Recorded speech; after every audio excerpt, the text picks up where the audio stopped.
1,600 feet to the start line as Dale Earnhardt Jr., two-time winner of the 500, is going to make that hard left turn. And Mike, when I look 100,000 people on their feet anticipating the start of this race. Green flags in the air. Boogity, boogity, boogity. Let's go racing at Daytona, boys.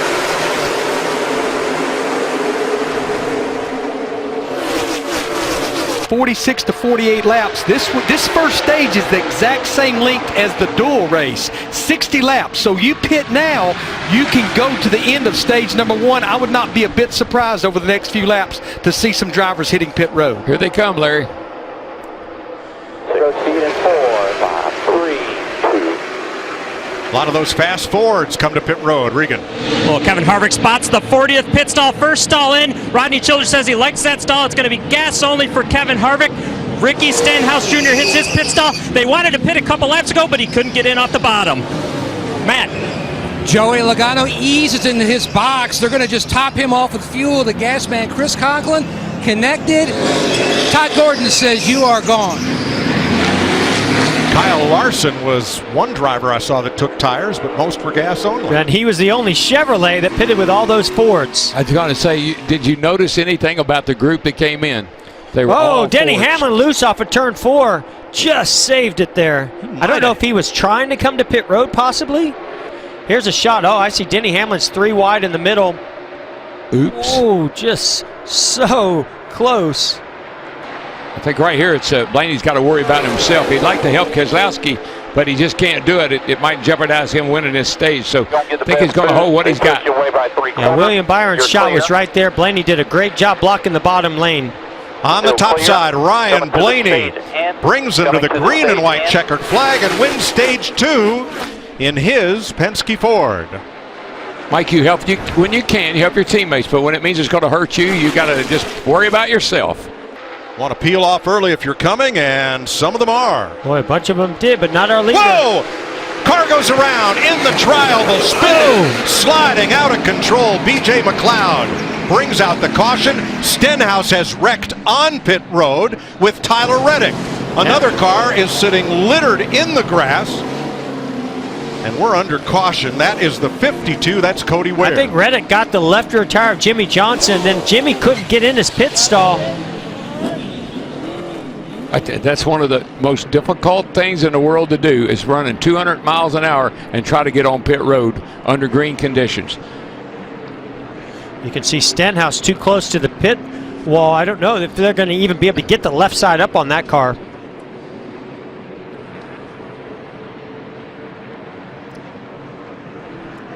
Tyler Reddick out of the Xfinity Series, involved in that. We're going to watch the red number 52 of Cody Ware and BJ McLeod in the 51 coming into frame here at the top. And there's Tyler Reddick. All of them in their first 500 start, and it's on. Yeah, and I just wonder if McLeod was trying to get woed up, and I think Cody Ware had no idea he was coming to pit road. And you're right, Jimmy Johnson did get collected in that. 3 drivers, Daytona 500 rookies, get piled up here. Yeah, again, Cody Ware just right on the rear bumper of the 51 of McLeod, and just got in the back of him and turned him into that group. That took the whole left rear quarter panel off Jimmy Johnson's car. And these are cars that are slowing down, trying to get a pit road. 48 there at the bottom. Yeah, here comes Tyler Reddick, gets turned sideways. His right rear quarter panel. Man, what an incredible shot, seeing the debris. You can see the rear bumper of the 48 is stuck in the deck lid of that.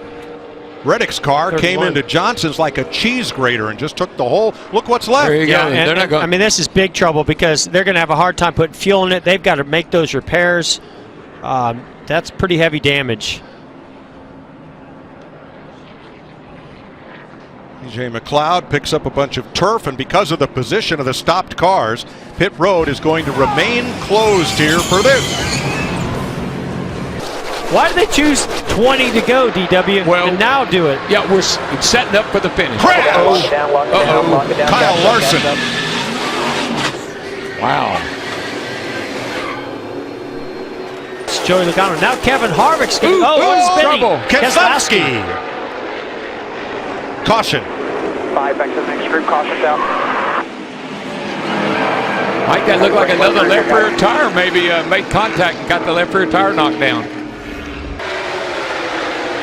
Oh, Benedetto! And everybody! Good. Oh, no. Are you kidding me? This is big. Wow. But it.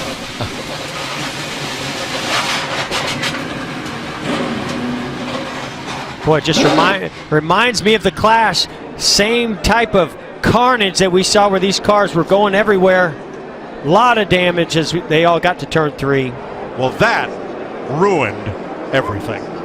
I mean, sometimes I'm speechless. I'm speechless. You know, there's just those feel-good stories that build in a race, and boy, Matt DiBenedetto was doing such an amazing job. Oh man, I know he was. So let's go to the Goodyear blimp as drivers climb out or try to make their way back to pit road, and look at the outside lane. DiBenedetto and Paul Menard. Yeah, Paul Menard giving a pretty nice push down the back straightaway to DiBenedetto. Gets to his right rear. Oh yeah, that just starts to turn him a little bit. Got him in the right rear. And then he collects Menard. Yeah. Logano just misses it, but the whole outside lane and half the inside pile up. And this is exactly what we were just talking about. At this stage in the race, you can start to taste victory in the Daytona 500. You want to see that checkered flag, and you'll do anything to get it, and you know you've got to be more aggressive with those bump drafts. It looks exactly like the Clash. I mean, all those cars, third turn, all those cars wadded up, sliding up the track with sparks flying. It looks so much like the Clash. That is the 17th of February, looking way too much like the 4th of July. Amen. Fireworks everywhere. Yeah, and it really and truly, it was Paul Menard.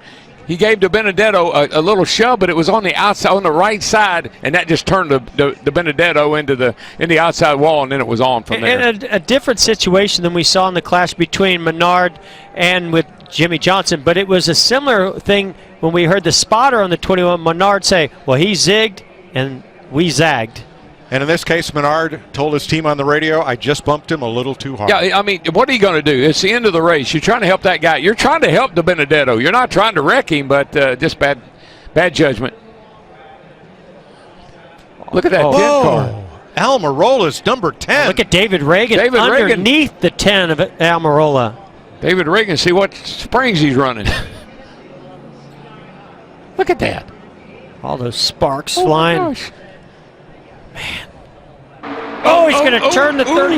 Oh, man, he almost turned the 34 McDowell. Great save by McDowell. Now here we go. They wrecked again. Larson and Stenhouse. You won't believe how Ryan Preece shot the gap and got through there. I can't believe it. But you know what I can believe? They wrecked again.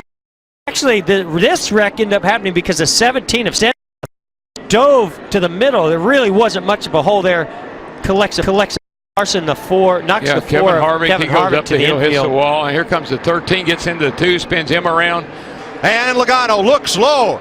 Top lane gets spilled. It's Kyle. Kyle Busch in the top lane. Logano on the bottom.